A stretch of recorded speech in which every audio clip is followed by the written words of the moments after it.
હવે પ્રશ્ન ત્રીજો આપ્યો છે, જેને દૈનિક કિસ્સા બધું છે રૂપિયામાં. આ તમને વર્ગ આપ્યા છે.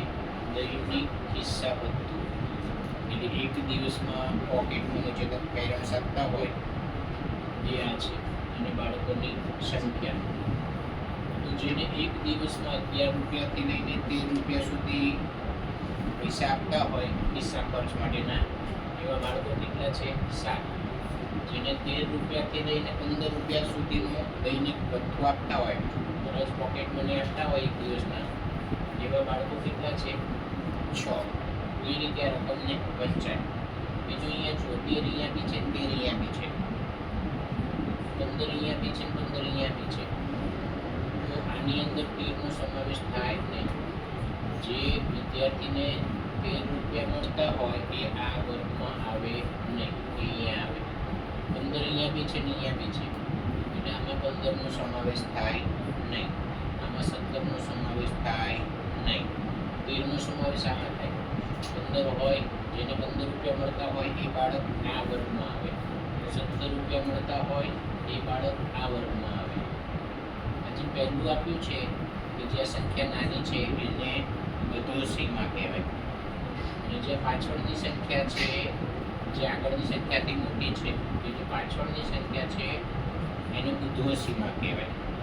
અને અધોસીમા અને ઉધ્વસીમા, અધોસીમા, ઉધ્વસીમા.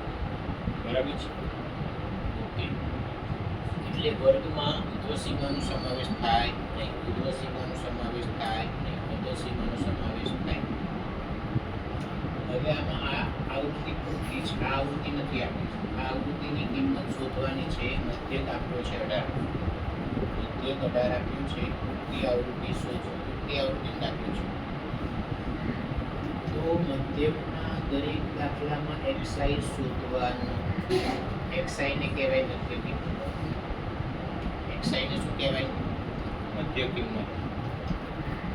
તો 11 અને 13 ની બરોબર વચ્ચે કઈ સંખ્યા આવે? 12. 13 અને 15 ની બરોબર વચ્ચે કઈ સંખ્યા આવે? 13 અને 15 ની બરોબર વચ્ચે 14. તો આ મધ્ય કિંમત થઈ.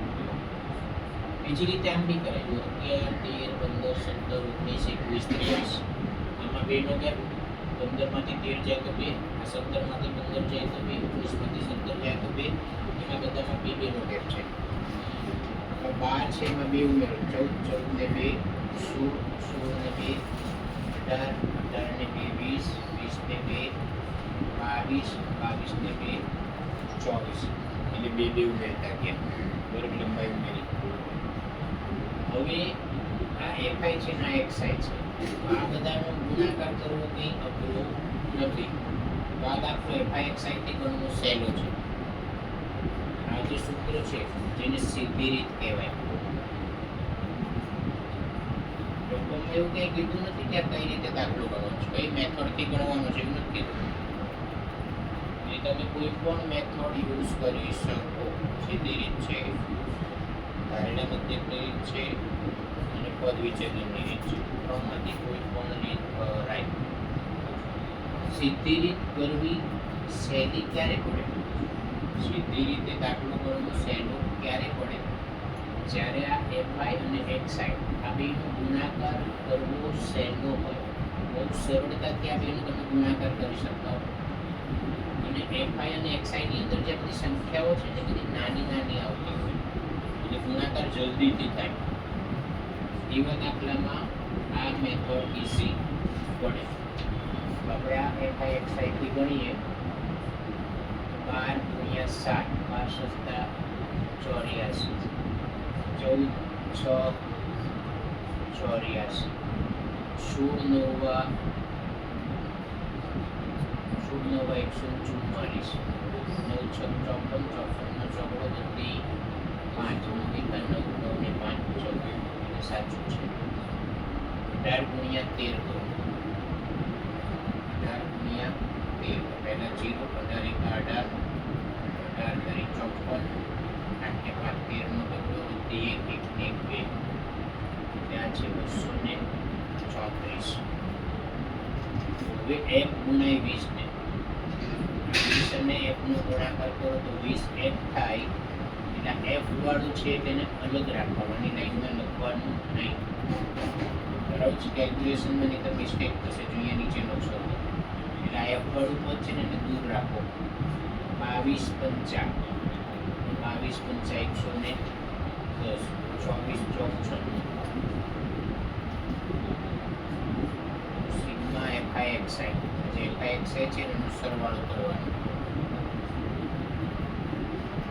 હવે 4 4 4 4 1 2 3 4 ચોકે ચોકે 16 ને 6 16 ને 6 22 નો બમણો વધી 2 2 ને 8 10 10 ને 8 18 ને 4 22 22 ને 3 25 25 ને 24 26 ને 9 26 માં 9 ઉમેરો તો 35 નો 5 નો વધી 3 ને 4 ને 2 6 ને 7 પ્લસ 20 f આજે 20 f છે અંદર એડ થશે નહીં. બરાબર. હવે આ 752 વત્તા 20 f એટલે સિગ્મા FIX આવી ગયો. સિગ્મા FI એટલે બધાનો સરવાળો 7 ને 6 13 13 દુ 26 9 ને 4 13 એટલે 13 દુ 26 હતા ને 13 તરી 39 39 માં 5 ઉમેરો 39 માં 5 ઉમેરો તો 44 અને પ્લસ એમ એટલે બધાનો સરવાળો વત્તા એમ. બીજું એ ધ્યાન રાખવાનું, અહીંયા બે આંકડા છે, અહીંયા 05 લખવું, અહીંયા 04 09 06 07 એટલે બધામાં બે બે આંકડા આવે એવું કરવું. બીજી વસ્તુ એ કે એફ છે એ થોડું અલગ લખો, દૂર લખો. કેમ છે સરવાળો કરવામાં એ આડો ના આવે. અહીંયા 20 f ને દૂર લખ્યો, f વાળું પદ દૂર લખ્યું, આ 20 f એ સીધું અહીંયા લખવાનું. જો તમે અહીંયા 20 લખશો ને તો તમે ભૂલથી આ 234 માં 20 ઉમેરી દેશો તો એ દાખલો ખોટો થઈ જાય. એટલે 20 f અલગથી રાખવાનું, એને ક્યાંય ઉમેરવાનું નથી. સર તમે જે સરવાળો કર્યો ને આ બધી સંખ્યાનો કર્યો ક્યારે. હવે મધ્યક તમને 18 આપ્યો છે. સિગ્મા FIXI છે 752 વત્તા 20 f. સિગ્મા FI કેટલો છે 44 વત્તા f. તમારે કિંમત કોની શોધવાની છે f ની. ઉપર બી છે નીચે બી છે. અહીંયા વત્તા નિશાની છે, અહીંયા વત્તા નિશાની છે એટલે કે બે બે પદ છે. તો શું કરાય, જેની કિંમત શોધવાની છે એ ઉપર નીચે બંને છે, બંને જગ્યાએ છે. અને તમારી f ની કિંમત શોધવી છે તો ચોકડી ગુણાકાર કરાય. 8મા ધોરણમાં તમે આ ક્રિયા શીખ્યા છો. આ છેદ છે ને, આ છેદની સામેના જોડે ગુણાય. 8મા ધોરણનું બીજું ચેપ્ટર છે આ. હવે આ 18 44 ને ગુણાય 18 ચોક 72 72 7 18 ચોક 72 72 માં 7 ઉમેરો 792 18 ગુણાય f ને 752. f વાળું પદ અહીંયા બી છે ને અહીંયા બી છે, બરાબરની બે બાજુ છે તો પહેલાની એક બાજુ લઈ લો. આ 20 f મોટો છે ને 18 f નાનો છે. જે મોટો છે એ પ્લસમાં હોવો જોઈએ, છે પ્લસમાં. તો શું કરાય, એ જે મોટા વાળું પદ છે ને એને ત્યાં ત્યાં રાખવાનું, પ્લસ 18 f નામ થઈ જાવ તો માઇનસ. હવે માની લ્યો કે 18 f અને 20 f માં 20 f વાળું પદ માઇનસ છે, માની લો કે માઇનસ છે. તો એ માઇનસ વાળા પદને બરાબરની આ બાજુ લાવીને પ્લસ કરો. ટૂંકમાં જે મોટું છે, આપણે કિંમત શોધવી છે f ની, એ f વાળું પદમાં જે મોટી સંખ્યા હોય એ પ્લસમાં હોવી જોઈએ. જો એ પ્લસમાં હોય તો એને ત્યાં રાખો અને બીજાને આમ લઈ જાઓ. પણ ધારો કે 20 f માઇનસ હોય તો માઇનસ 20 f ને બરાબરની આગળ લાવો, પ્લસ વિષેપ. એટલે આવું કરવાથી ગણતરી ઈઝી પડે. 752 કેમ કેમ 752 આની જોડે વત્તામાં છે, આમ આવશે તો માઇનસ.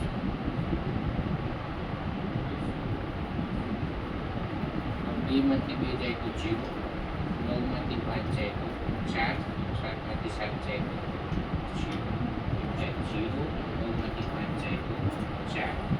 વિષેપ માંથી 18 જશે તો 2 બે આના ગુણાકારમાં જાય તો 40 ને 2 વડે ભાગો કેટલા થાય? 20. એટલે એની કિંમત કેટલી થાય? 20. આકૃતિ આવૃત્તિ થઈ. હવે આ જ દાખલો છે, એને આપણે પદ વિચલનની રીતે કરીએ છીએ. પદ વિચલનની રીતે. પદ વિચલનની રીતનું સૂત્ર છે a plus sigma fi uy sigma fi ગુણ્યા h. પદ વિચલનનું સૂત્ર મધ્યક શોધવાનું. તો xi 11 અને 13 ની બરોબર વચ્ચે કઈ સંખ્યા આવે? 12. 13 અને 15 ની વચ્ચે કઈ સંખ્યા આવે? 14.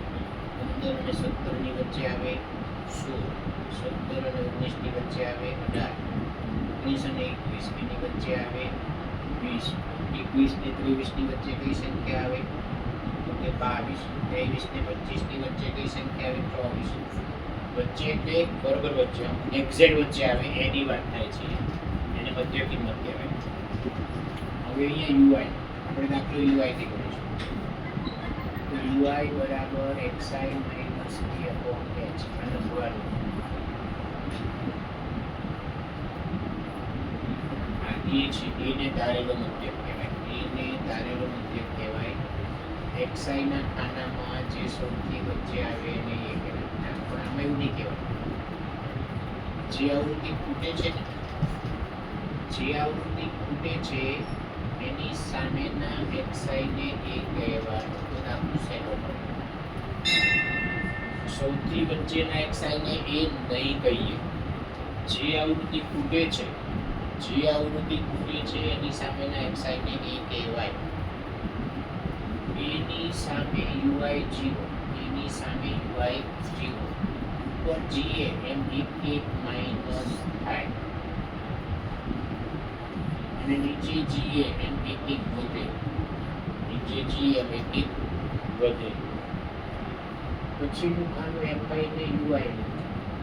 તો fi છે ને ui છે. તો 7 4 22 14 18 9 2 18 13 આનો અને આનો ગુણાકાર 0. 5 અને 1 નો ગુણાકાર 5. 4 2 8. સિગ્મા fi uy પ્લસ નો પ્લસ જોડે સરવાળો કરો. 8 ને 5 13. હવે આ 13 અને માઈનસ 13 તૂટી જાય. એટલે હવે તમારે આ બધા માઈનસ માઈનસ નો સરવાળો કરવાનો રહ્યો. આ બધાની નિશાની સરખી એટલે સરવાળો થાય. પણ નિશાની બધી માઈનસ છે તો જવાબની નિશાની બી માઈનસ જ. 8 8 8 એટલે 8 કરી 24 નો ચોગડો. 2 ને 2 4 5 6. fi ui વાળી રીત, પદ વિચલનની રીત સૌથી સહેલી પડે ગણતરી કરવાની. કારણ કે એમાં બધી સંખ્યાઓ જે આવે ને, 1 2 3 4 1 2 3 આવું આવે ને, એટલે સંખ્યા બધી નાની થઈ જાય. એટલે અહીંયા આગળ જે સંખ્યા આવે ને બધી નાની નાની આવે. એટલા માટે મધ્યકની ત્રણેય રીતમાં આ પદ વિચલનની રીતે દાખલોની ગણતરી કરવી સહેલી છે. એટલે સૌથી વધુ વિદ્યાર્થી આ રીતે દાખલા ગણે છે. અને ક્વેશ્ચનમાં તમને એવું કંઈ કીધું ના હોય કે કઈ મેથડથી દાખલો ગણવો છે મધ્યકનો, તો તમે કોઈ પણ મેથડથી દાખલો ગણી શકો છો. એ 20 આપણે કોને કીધું હતું? જે ખૂટતી આવૃત્તિ છે એની સામેના xi ને કીધેલો. મોટી આવૃત્તિ જે છે એની સામેના xi ને આપણે a કીધું છે. મધ્યક તમને આપ્યું છે 18. સિગ્મા fi હોય છે -64. આ નિશાની પ્લસ માઇનસ થઈ ગઈ. બે નિશાની અલગ છે, સોરી જોડે જોડે આવી ગઈ એટલે આ કૌંસ કરવાનું. સિગ્મા fi છે 44 + f. h એટલે વર્ગ લંબાઈ. 11 અને 13 માં 2 નો ગેપ, 13 15 માં 2 નો ગેપ. બધા વચ્ચે 2 નો ગેપ છે એટલે h તો 2. h ની કિંમત 2. હવે 20 અહીંયા વત્તામાં જો આપણા f 20 અહીંયા વત્તામાં છે તો પહેલા એને આ બાજુ લઈ જાઓ. આ વત્તામાં કેમ આવે તો માઈનસ 64 નીચે 44 + 1 × 2. આ બે ને હું આની સાથે ગુણતો નથી. ગુણાય ખરી, ગુણવું તો ગુણી શકાય પણ નથી ગુણતો એનું રીઝન છે એ અહીંયા ખબર પડશે. 18 - 20 કરો. 18 માંથી 20 જાય તો -2.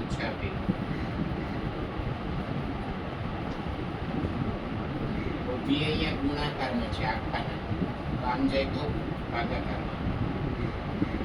આ અને આ બેનો છેદ ઉડે છે એટલે બે ને હું અહીંયા છેદમાં લાવ્યો. ધારો કે અહીંયા 3 હોત તો આ બે ગુણાકારમાંથી અહીંયા ભાગાકારમાં લાવવાનો નહીં, કારણ કે 3 અને 2 નો છેદ ઉડે નહીં. બીજી વાત, અહીંયા વચ્ચે વત્તા છે એટલે અહીંયા 2 પદ છે. અહીંયા 2 પદ છે તો આ 2 આ 44 ને છેદામાં ના ઉડાડાય. બીજું આ અને આમાં છેદ ના ઉડે કારણ કે અહીંયા 2 પદ છે. જ્યારે એક કરતા વધારે પદ હોય ને તો છેદ નહીં ઉડે આવી રીતે. તો આ 2 અને આ 2 ઉડી જાય એટલે -1. આ નિશાની બી માઇનસ છે એટલે આ માઇનસ નિશાની અને આ માઇનસ નિશાની ઉડી જાય એટલે કટ થઈ જાય. અહીંયા 1 અહીંયા કઈ નથી 2 બરાબર. માઇનસ નિશાની ગઈ 64 + f. આ છેદ સામેના જોડે ઉડાય. 44 વત્તામાં છે ને આમ લઈ જાવ તો ઓછા f બરાબર 20. આ બે દાખલા છે જે તૃતીય આવૃત્તિના છે. મધ્યક આપ્યો છે f શોધો, મધ્યક આપ્યો છે f શોધો. આ બે દાખલા છે તો બંને દાખલા તમારે જાતે કરવાના, બરાબર. હવે બીજો ટોપિક 1.1 પતી ગયું.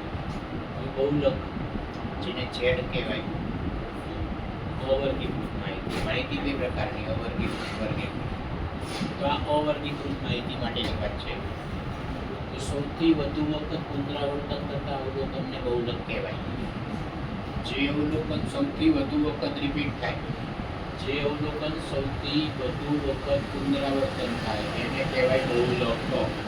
તો જો અહીંયા માહિતી આપી છે એમાં 5 3 વાર આવે છે, 3 2 વાર આવે છે, બાકીના બધા અવલોકન 1 વાર આવે છે. તો સૌથી વધુ વખત રિપીટ કોણ થાય છે? 5. એટલે બહુલક થયો 5. અને એક બહુલકીય માહિતી કહેવાય. અને એક બહુલકીય માહિતી કહેવાય કારણ કે આમાં બહુલક એક જ છે 5. અહીંયા 5 2 વાર, 2 2 વાર, 3 3 વાર, 6 3 વાર, 7 8 9 3 1 વાર. તો સૌથી વધુ વખત કોણ આવ્યું? 5 આવ્યો, 2 આવ્યો, 3 આવ્યો, 6 આવ્યો. કયો આવ્યો? કે 3 અને 6 સૌથી વધુ વખત આવે છે. અને એ બંને કેટલી વાર છે? 3 3 વાર છે. તો આને બે બહુલક છે, 3b અને 6b. તો આને દ્વિબહુલકીય માહિતી કહેવાય. તો માની લો કે આ જ દાખલામાં 5 5 2 2 5 2 વાર, 2 2 વાર, માની લો કે 3 4 વખત છે, 3 4 વખત છે, 6 3 વાર જ છે, બાકીની સંખ્યા 1 વાર છે.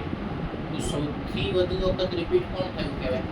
3 4 વખત મેં કીધું. તો એ વખતે ખાલી બહુલક 3 જ કહેવાય.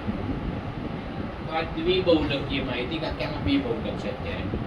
હવે આ જે માહિતી છે એમાં જુઓ 5 2 વાર છે, 6 2 વાર છે, 7 2 વાર છે, બાકીની બધી સંખ્યા 1 વાર છે. તો સૌથી વધુ વખત કોણ આવ્યું? 5 પણ આવ્યો, 6 પણ આવ્યો અને 7 પણ આવ્યો. તો આને બહુલકીય માહિતી કહેવાય. આને બહુલકીય માહિતી કહેવાય. બરાબર છે? તો આમાં 3 બહુલક છે. એટલે જ્યારે 2 કરતાં વધારે બહુલક મળે, 2 કરતાં વધારે બહુલક મળે તો એને બહુલકીય માહિતી કહેવાય. 2 જ બહુલક મળે તો એને દ્વિબહુલકીય માહિતી કહેવાય. એક જ બહુલક મળે એનું કોઈ વિશિષ્ટ નામ નથી. હવે આ વર્ગીકૃત માહિતી છે, એમાં આપણે બહુલક શોધવો છે. વર્ગીકૃત માહિતી એટલે જેમાં આવૃત્તિ આપી હોય, જે બીજું ખાનું આપ્યું છે ને, જે બીજા નંબરનું ખાનું હોય ને એ આવૃત્તિ હોય. તો બહુલક શોધવો છે. તો જો જેની આવૃત્તિ મોટી, જેની આવૃત્તિ સૌથી મોટી એ કઈ સંખ્યા છે? અને સૌથી મોટી સંખ્યા કઈ છે? તો કે 3. આ આવૃત્તિ સૌથી મોટી છે.